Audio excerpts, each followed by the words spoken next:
అందరికీ వందనాలు. ఈ దినముకు ఏర్పాటు చేయబడిన దైవలేఖన భాగము ప్రకటన గ్రంథము 22వ అధ్యాయము 12వ వచనం.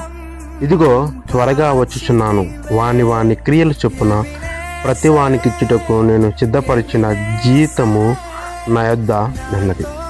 దేవుడు ఆయన ఆరోహణమైపోయి చెప్పినప్పుడు మాట ఏమంటే, నేను మరలా వస్తానని చెప్పినట్లుగా ఇదిగో ఆయన త్వరగా వచ్చుచున్నాడు.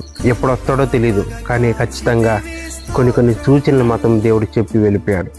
సో ఆయన వచ్చినప్పుడు మనందరము కూడా సిద్ధపడాలి. ఎత్తబడే సంఘములో, ఎత్తబడే గుంపులో నువ్వు నేను మనందరం ఉండాలి.